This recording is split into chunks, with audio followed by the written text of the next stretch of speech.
15 years ago, my only son looked me right in the eye and said, "Go to hell, there's no space for you here." Then he slammed the door so hard the walls shook. Before we begin, make sure to like and subscribe, and please tell me and others what's one life lesson everyone should hear before it's too late. Share it in the comments below. Thanks. After that, I never saw him again until just last week. It all started when I found a letter on my porch. There was no stamp or return address, just 9 words written in big letters.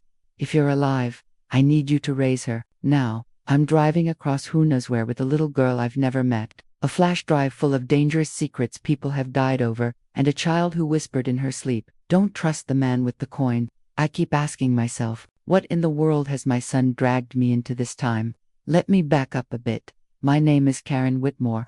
I'm 62 now, and I've had exactly one letter turn my life upside down twice. The second time was Tuesday, March 3rd, 2025. It was taped right on my front door like someone had dropped off a pizza and forgot to knock. No name on the outside, just Karen scrawled in the kind of handwriting I hadn't seen since flip phones were still popular. At first, I didn't even open it. I just stood there in my slippers, holding a bag of frozen peas, feeling my palms start to sweat. I already knew it was from Derek, my son. The last time I heard from him, he was yelling that I ruined everything, that I was the reason his life was a mess. "Go to hell," he'd screamed before slamming the door so hard a picture fell off the wall. That was back in 2010. I was 47, newly divorced, with a suitcase in one hand and what was left of my pride in the other. Derek was 24, engaged, and clearly done dealing with his mother's problems. I ended up sleeping in my old silver Corolla that night, parked behind Walmart. The car was covered in dog hair, and I felt like I had lost everything. I laid there for hours, staring at the ceiling, waiting for anger or sadness to hit me. But, mostly, I just felt nothing at all. It's strange how fast you get used to surviving when you don't have any other choice. 15 years slipped by like one long, blurry Tuesday. I got by cleaning toilets, caring for sick people, and counting every dollar twice before I spent it. After 5 years, I tried to stop thinking about Derek, tried to pretend he'd never been there. But standing on my old cracked porch with that envelope in my hand, it felt like time had snapped back in place. My hands were shaking as I finally opened it. Just 9 words. "If you're alive, I need you to raise her." I read it twice. Raise who? A granddaughter? A stranger's kid? Was I losing my mind? There was another note inside, written messier this time. "Don't call anyone. Check the glove box." No name, no apology, no explanation. Just a trail of crumbs from the same person who had once thrown me out like trash.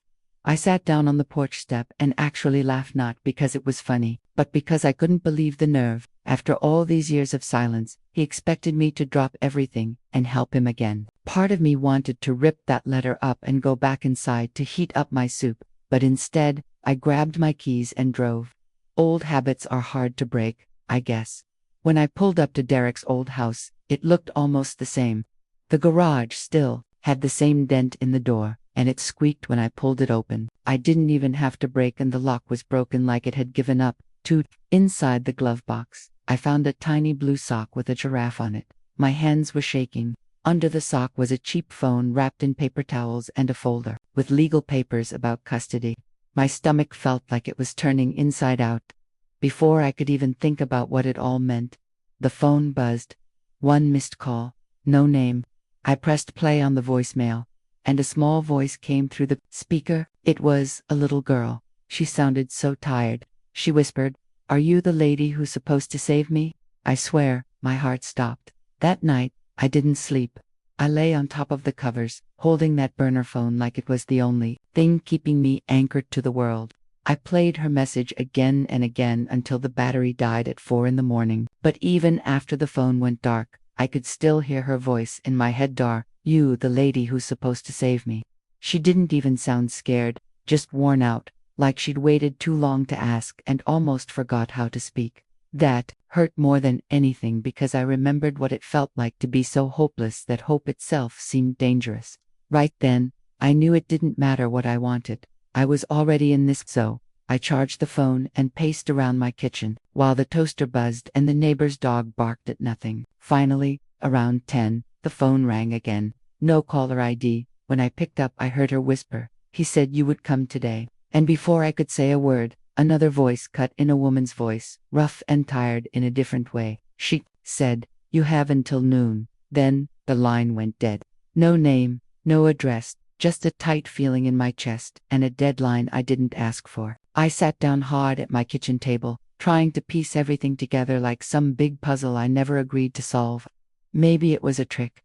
Maybe Derek was trying to make me feel guilty. He was always coming up with some half-baked idea between his meltdowns, but I couldn't get that little girl's voice out of my head. It kept tugging at me in a way I couldn't ignore. So I picked up the folder with the court papers, the tiny sock, the burner phone, and an old jacket that didn't really fit anymore. Then I got in my car with no real plan except to follow the scribbled directions on the back of one of the forms. It said, Old Orchard Motel, room tasked for June. Maybe it was reckless. Maybe it was downright stupid. But after a while, you stop thinking about what's smart when a child's voice asks if you're the one who's supposed to save her. I told myself that if this turned out to be nothing, I could just leave.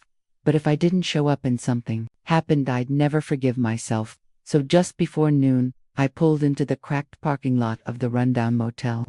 My heart was thumping so hard I thought I might pass out.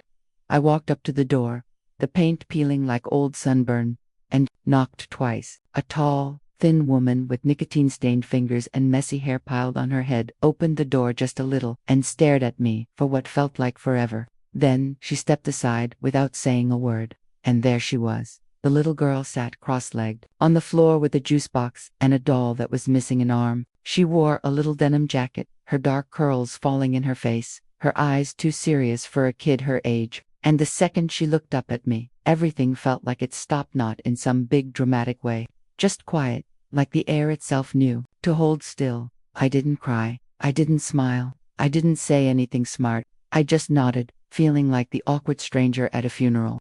Because really, what are you supposed to say to a child who looks like she's already been through more than you can imagine? The woman, June, I guessed, said, "You're late." Then she handed me a small duffel bag and added, "He said no cops, no names, no questions. And to tell you, this isn't babysitting." The way she looked at me like she was done carrying whatever this was made me wonder what she knew that I didn't. And before I could even ask, she was gone, out the door. No goodbye, just silence.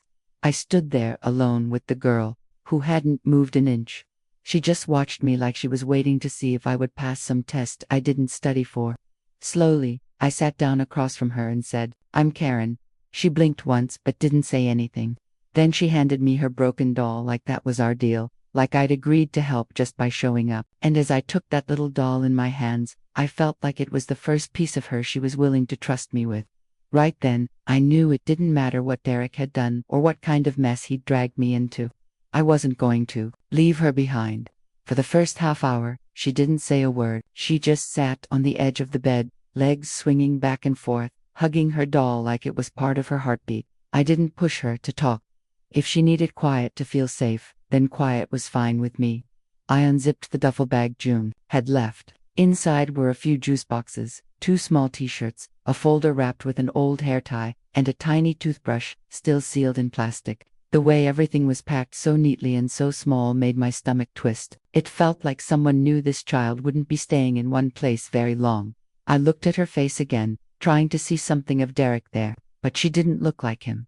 Not like his old girlfriend Monica either. I felt stupid even, trying to guess. What did it matter whose eyes she had if no one was around to protect her? When I opened the folder, the first thing I saw was a guardianship form with my name on it, a fake name, but still mine. Derek's messy handwriting signed at the bottom. Under that was a birth certificate. No father listed. The mother's name was Monica Fielding. That made my heart drop. The last I'd heard, Monica wasn't just out of Derek's life sheet, was gone completely. A fire. A news article I'd half-read years ago but never finished because I couldn't stand to know more. Suddenly, all the quiet made sense. Like maybe this little girl was part ghost, passed from one stranger to another since her mother died and her father vanished. And now, somehow, she'd landed on my doorstep with nothing but a doll and some papers held together by a rubber band. I knew I should call someone, child services, the police, anyone. But then she looked right at me and asked, in the smallest voice, "Are you mad?" I had to swallow before I could answer. because I knew exactly what she meant, even if she didn't have the words for it. No, sweetheart, I said softly. I'm not mad at you. She nodded once, like that was all she needed for now. Then, she scooted closer and rested her shoulder against mine. Like we were already familiar, at least like I was the first adult in a long time who hadn't passed her along like old luggage. We sat there together, not saying much. She leaned into me. The TV played cartoons no one was watching. I held the papers in my lap and thought about Derek, about what kind of trouble he had to be in to leave his daughter like this, about what he meant when he wrote, "I can't keep her safe." And I kept wondering why me. After all those years, all those angry words, why trust me now? Maybe it wasn't trust at all. Maybe it was just desperation. But that didn't change the fact that I was here.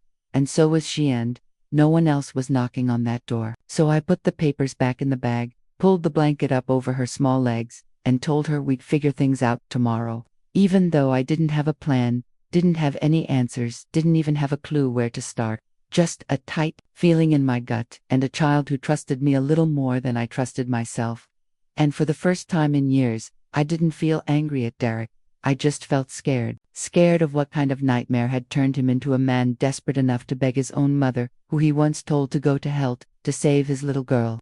The next morning, I woke up to the sound of her breathing, soft and steady, like she hadn't slept that peacefully in a long time. For a moment, I just watched her, curled up in the scratchy motel blanket.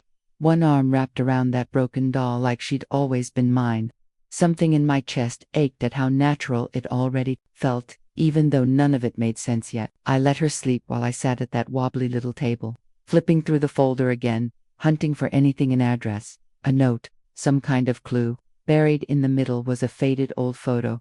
Derek was maybe 25 in it, younger than I remembered, with his arm around a woman I didn't recognize and a little girl between them, smiling so hard it looked like someone told her to say cheese but didn't say why. On the back, Derek had written, "Last good day," and the date underneath was one I didn't even want to think about.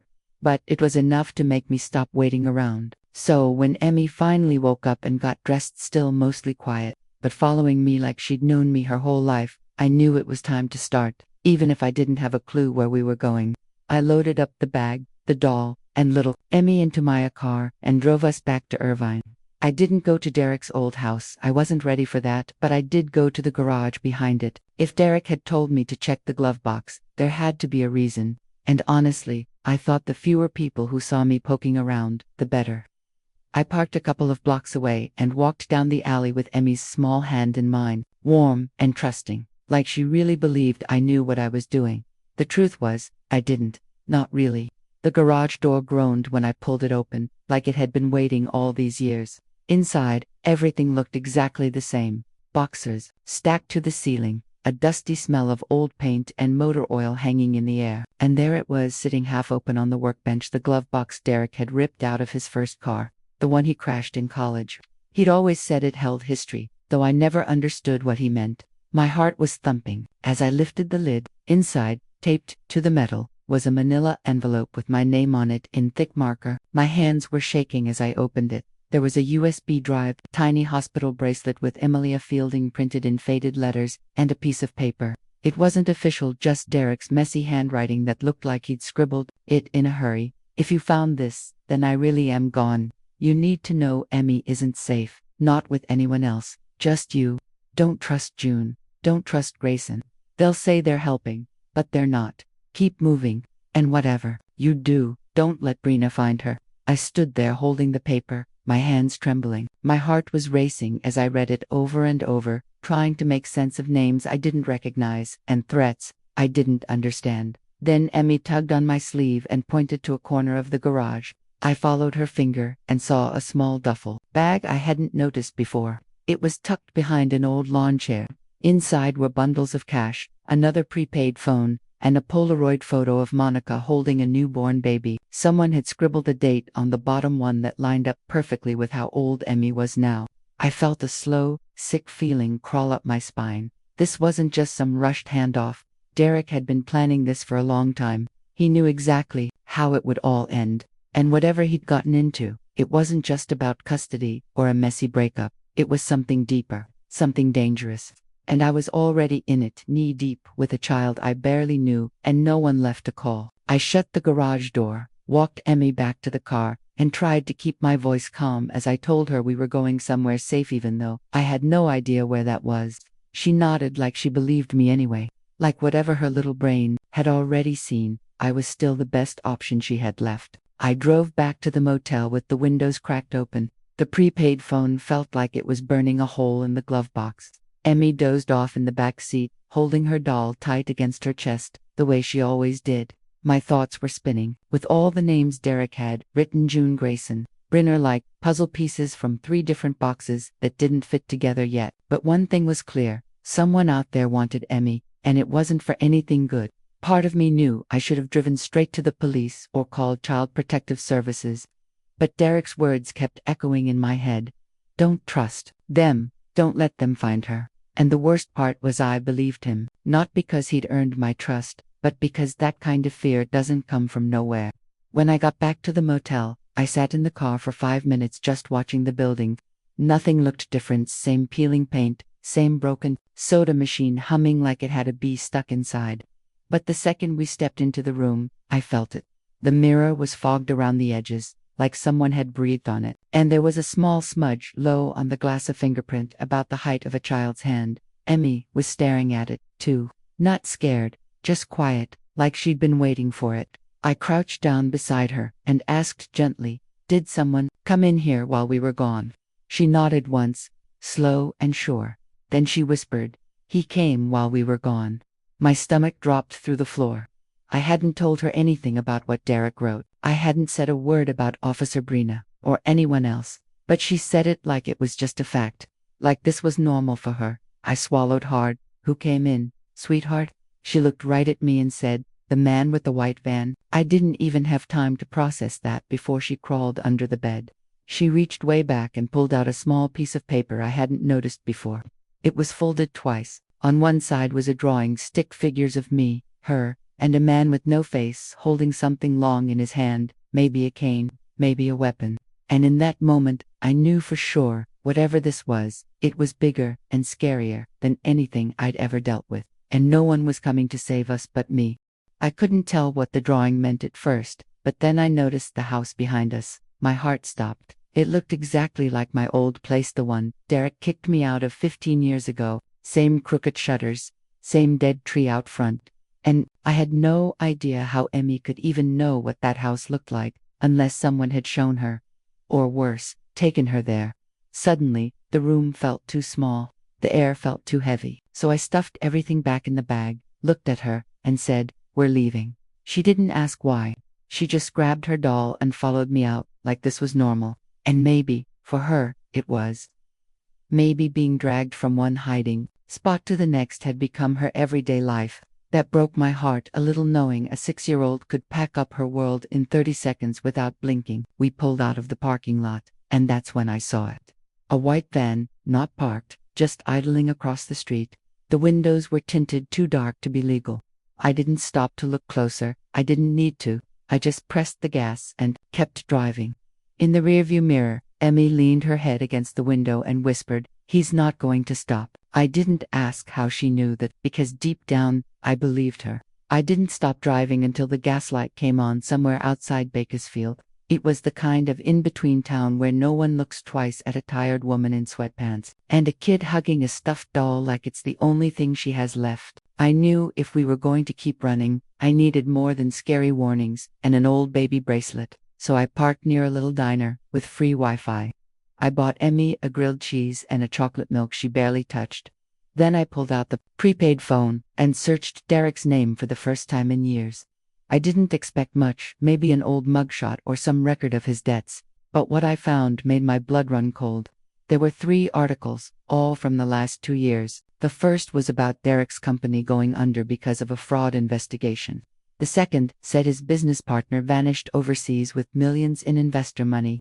The third was a blog post from a tech journalist calling Derek a manic liability, talking about multiple stays in psychiatric hospitals, a restraining order from his ex-wife, and a sealed custody case about a child under 6. The photo in the article didn't even look like the boy I raised. His eyes were hollow. His face was scruffy and tired, like all the life had been drained out of him. While I read, Emmy just swung her legs under the table, quiet as ever. Finally, I looked at her and asked gently, "Do you remember your mom?" She didn't look up, just said her name was Monica. "But she's not here now." It hit me right in the chest, because that was the first real sentence she'd said to me without being asked. It felt like unlocking a door I didn't even know was there. I nodded and didn't push her to say more. Instead, I opened the court papers again, trying to match any names, dates, or places, but everything Derek left was vague, like he was trying to warn me without actually spelling anything out. That's when I remembered the USB drive from the garage, still buried in my bag. My hands were shaking as I plugged it into my laptop using an outlet by the bathroom. A single folder popped up, called Brinna Proof. It sounded dramatic, like something out of a movie, until I opened it and saw what was inside. There were emails, audio clips, photos. Some looked like they were taken without the person knowing. Some were screenshots of police records. And one video, only 22 seconds long. In it, Derek sat in a dark hoodie, talking straight into the camera. He looked more clear-headed than he did in any news story. He said, "If they find this before my mom does, it won't matter. But if you're watching this, it means I failed to stop them, and she's your only shot, M." And then it cut off. Just like that. No names, no clues, no answers. Only that look in his eyes, like he'd seen something so awful, he couldn't even explain it. I closed the laptop fast because Emmy was watching me. Not scared, not curious. Just watching. And that's when I realized I'd been holding my breath the whole time. I still didn't have all the answers, but I knew one thing for sure. This wasn't just Derek losing his mind or messing up some business deal. This was something much bigger, something dangerous, something that made people willing to chase a 6-year-old across the state. And if Officer Breener's name was on that folder, I wasn't going to the police. Not now, maybe not ever. So I took Emmy's hand, paid for the food she didn't eat, and walked us back to the car like we were just any other travelers passing through. In my head, I was already planning what to do next. Not as Derek's mother. Not as somebody's ex-wife or a woman who'd spent her best years cleaning up other people's messes, but as the only person left willing to fight for this kid who never got a choice. We drove until sunset and found a cheap roadside motel near Modesto, the kind of place with thin blankets and curtains that don't close all the way. And after Emmy fell asleep out cold within minutes, wrapped up tight in a blanket that smelled like old bleach, I sat in the dark, listening to her breathing, and promised myself that no matter what happened next, I wasn't going to let her down. I sat on the bathroom floor, the laptop resting on my knees, and opened the documents again. This time, I focused on Emmy's birth certificate. I needed to check anything I could about Monica Fielding, because the dates lined up too perfectly. I had to be sure, was this little girl sleeping in the next room really who Derek believed she was? Or were we caught up in something much bigger? That's when I spotted something that didn't feel right. Derek's name wasn't on the birth certificate, not even his father unknown. In fact, the part where the father's name should be had been scribbled over with a pen, like someone tried to erase it completely. I felt a knot form in my stomach. I started searching online, digging through old records, news stories, anything I could find, and I found what I didn't want to. Monica Fielding had been declared dead 7 years ago. The report said she died in a house fire that was ruled an accident, but that didn't match what Derek had been hinting at. The coroner's report said she had no family left, no child. That didn't make sense. Unless Emmy wasn't there the night of the fire, or maybe Emmy wasn't Monica's at all. That thought made my skin crawl. What if Emmy hadn't just been left behind or forgotten? What if someone had tried to erase her completely, on purpose? The next morning, I took Emmy to a small clinic. I told them I needed a school medical form, just a made-up reason to get her checked out, hoping they could help me confirm some basics. The nurse was kind. She didn't ask too many questions. She swabbed Emmy's mouth, checked her vitals, and smiled at her. While we waited, I asked if they could check for her in the system. I played it off like I'd lost her paperwork. The nurse hesitated, but finally said she'd try. About an hour later, she called me into the office. She looked uncomfortable, like she didn't know how to say what she had to say. "I don't know how to tell you this," she said, "but she's not in the system. Not under this name. Not under any name close to it." I blinked. "What do you mean, not in the system? Life? She doesn't exist." The words hit me like a punch to the chest. This wasn't just about danger anymore. This was about who Emmy really was. Either she was never registered at birth, or someone had worked hard to wipe her from every record. The nurse gave me a look like she was starting to suspect something wasn't right about me either. I thanked her, scooped up Emmy, and we left fast. I drove for hours, no music, no talking, just thinking. We stopped at a rest area by a forest so Emmy could stretch her legs. She played quietly in the gravel, drawing shapes with a stick, while I sat on the curb staring at the sky, wondering what in the world Derek had gotten us into. And the scariest part, I still didn't know if I was protecting Emmy from something dangerous out there or protecting everyone else from something no one wanted to understand. I hadn't told anyone where we were. I hadn't used my real name or logged into anything that could be traced. That's why, when the burner phone started ringing that night, I almost threw it into the woods. But something made me answer. Maybe I was tired of being in the dark. Maybe deep down, I already knew who it would be. Sure enough, the voice on the other end said, "Karen, don't hang up. I'm Grayson." My stomach dropped. That name was circled in red in Derek's letter "Don't Trust" written underneath. But Grayson didn't sound scary. He just sounded tired, like someone carrying a secret for too long. Before I could say anything, he added, "I'm not tracking you, I swear. Derek left me a backup plan, a code tied to your name." I didn't want to get involved unless I had to.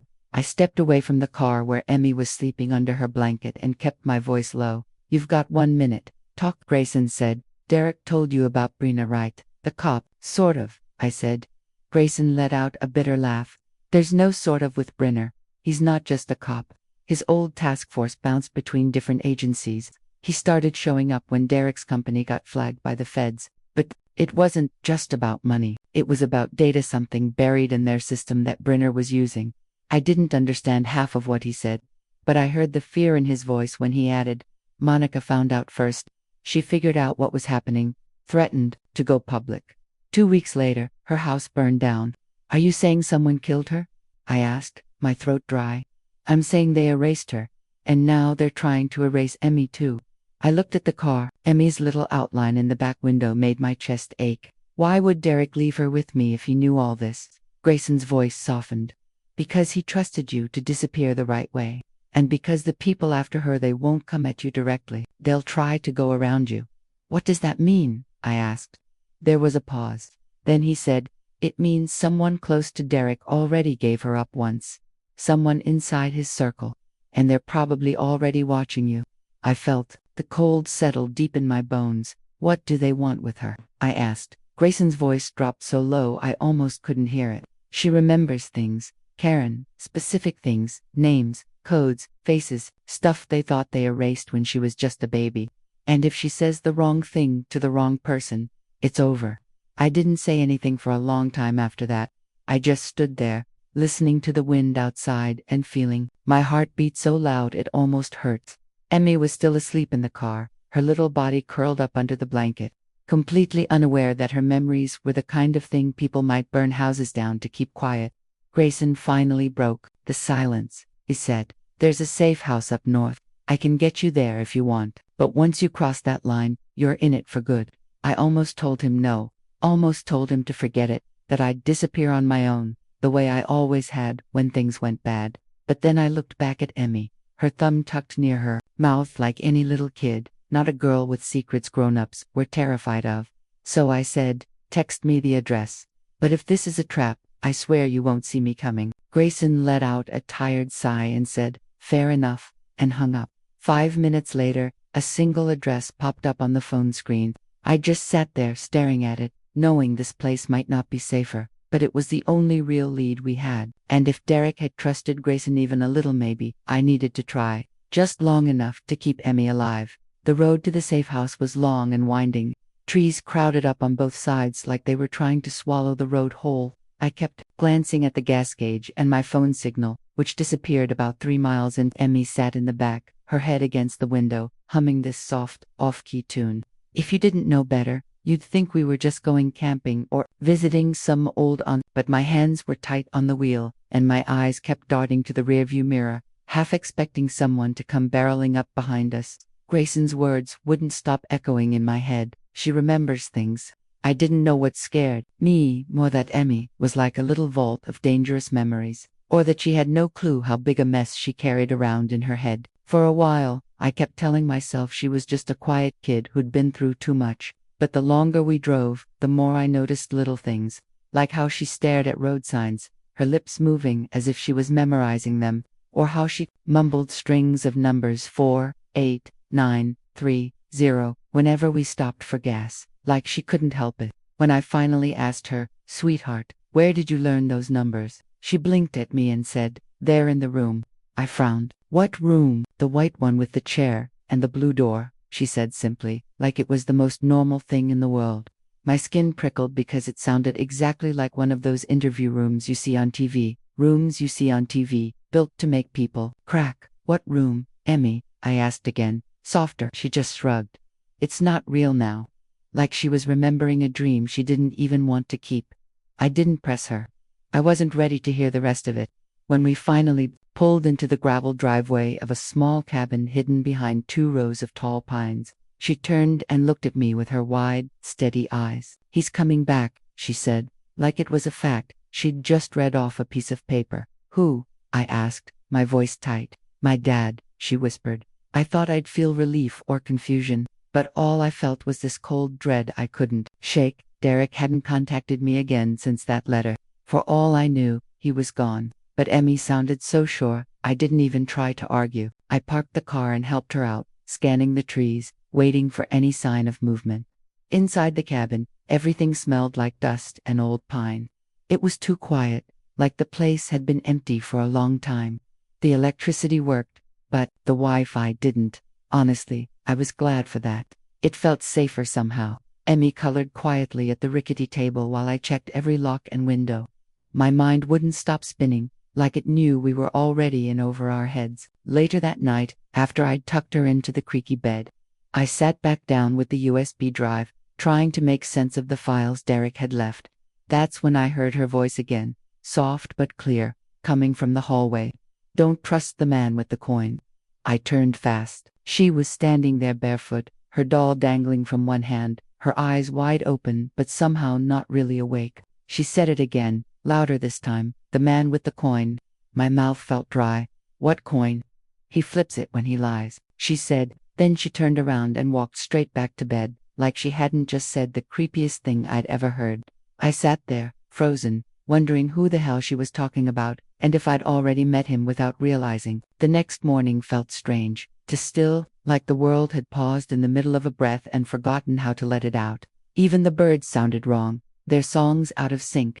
Emmy didn't mention the man with the coin again. She just ate dry cereal out of the box and stared out the window at the trees, like she was waiting for them to talk back. And if she hadn't looked at me that way before we left, like she already knew something I didn't, Ty might have been able to pretend it was all just a bad dream.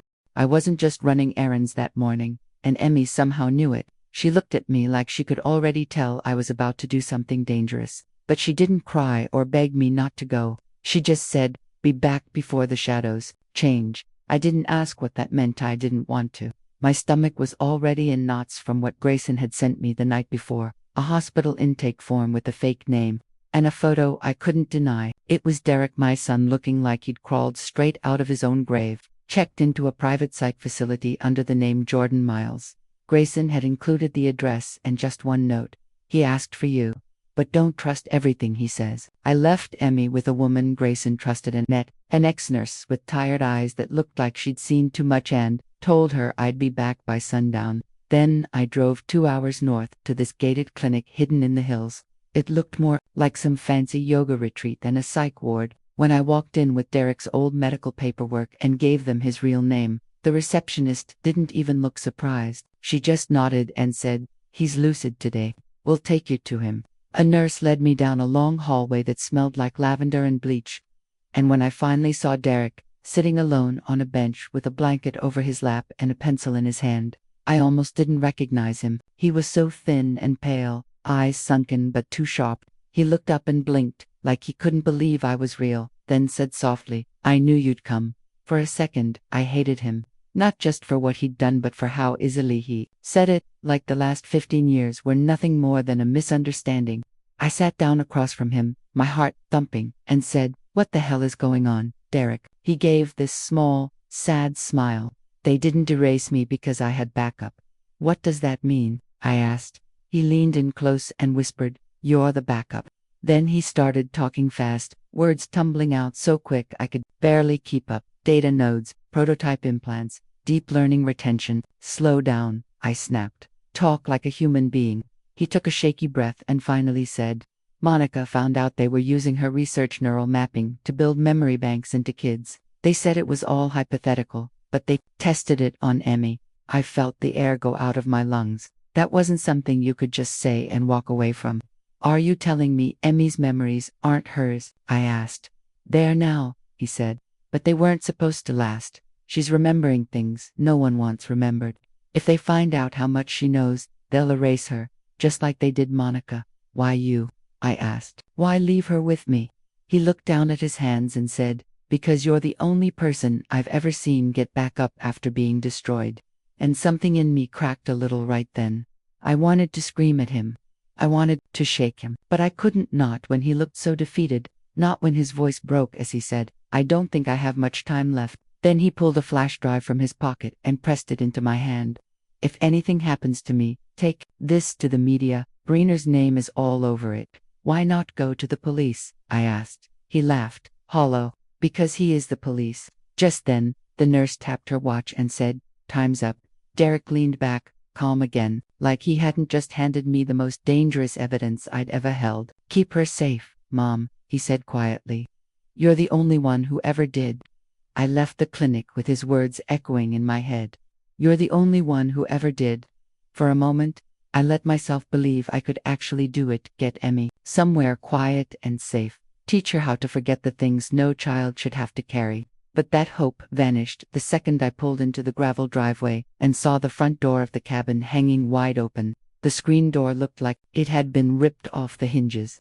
I don't even remember shifting the car into park or how fast I ran up the steps. I just remember the way my chest clenched when I found the living room empty. Emmy's coloring book was still there on the floor, a crayon snapped in half beside it. I called her name, once, twice, checked the bathroom, the little bedroom, nothing, just silence, and this sharp metallic smell in the air, like something had burned but never caught fire. That's when I saw it drawn in the condensation on the bedroom window. A simple shape, a circle with a line through it. The same mark I'd seen in Derek's files once, under a folder labeled internal tags. And in that moment, I knew whoever had been here wasn't random. This wasn't some random break-in. It was a retrieval, clean, planned, and precise. I stumbled outside, half crying and half cursing, ready to tear through the woods, screaming if I had to. But then I saw the van, the same one from the motel, sitting just beyond the tree line. Engine still running, like whoever took her had left it behind on purpose. I ran to it without thinking, yanked the back doors open, and there she was. Emmy, curled in the corner with her knees pulled to her chest, wide-eyed but not crying, just watching me, like she'd always known I would come. I pulled her into my arms so fast we both nearly fell backward. I kept whispering, I've got you," over and over, until she finally whispered back. He didn't say anything, just flipped the coin. That one line made my blood run cold, because I knew exactly who she meant. "Did he hurt you?" I asked. She shook her head but clung to me tighter. I knew we couldn't stay another second. No calls, no second guessing, just gone.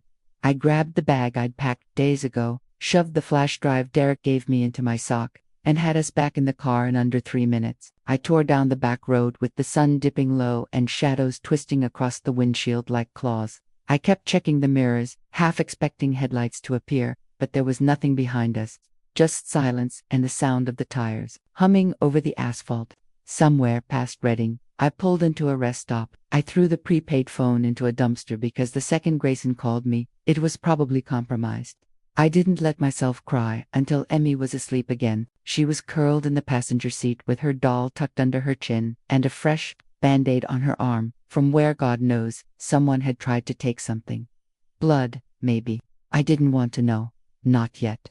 I sat there under a flickering streetlight, gripping the steering wheel like it was the only thing keeping me in one piece. I kept thinking about that flash drive, about Derek's video, about the man with the coin and the awful truth that this wasn't about hiding anymore. It was about outrunning everyone who wanted to find her. And if we were going to survive, I had to become someone else all over again. We crossed into Oregon by sunrise. The road was still dark in places, the trees leaning in close like they were trying to protect us. I drove until the gas light came on, and my hands hurt from holding the wheel too tight.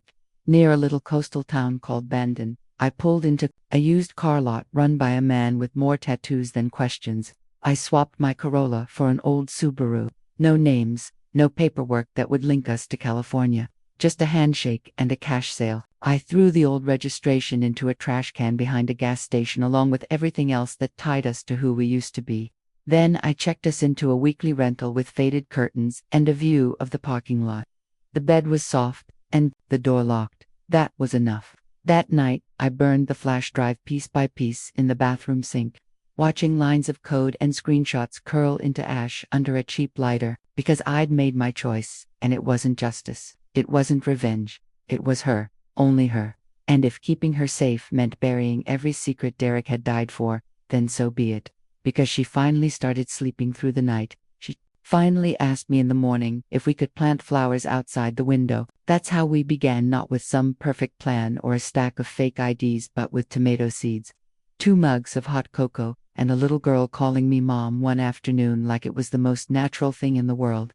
And maybe it was, maybe she'd always known, in that strange corner of her mind where all the old names and lives were hidden. But none of that mattered anymore. Because for the first time, she was safe, really safe, not just hiding. I dyed my hair gray from the urn, and told the landlord my name was Jean, that I'd been a widow for years. He didn't ask questions. Just let me paint the porch and fix the mailbox and make that little place ours. Sometimes I still thought about Derek, wondered if he was alive, if he ever got better, if he knew we were okay. I hoped he did, because for everything he broke, he gave me this. He gave me her, and that mattered more than any mistake he ever made. As the months passed, Emmy spoke more, drew less, laughed harder. When it was time to enroll her in school, I filled out every form by hand, gave her a new birthday, a new last name, and a promise that no one would ever take her from me again. And every time I saw a white van, or a man flipping a coin in a movie, my heart still stuttered, but it passed a little quicker each time, because we weren't running anymore. We were living, small, quiet, real, and it was enough, more than enough. If I learned anything from all of this, it's that being a mother has nothing to do with biology or paperwork. It's about showing up when no one else will, about staying when it would be easier to run, about choosing someone, again and again, even when the world tells you not to. And that's exactly what I did, every single day. Because she wasn't just the girl I saved, she was the reason I survived, too. That's today's story. If it touched you, leave a like and subscribe. And don't forget, share your own life lesson in the comments below.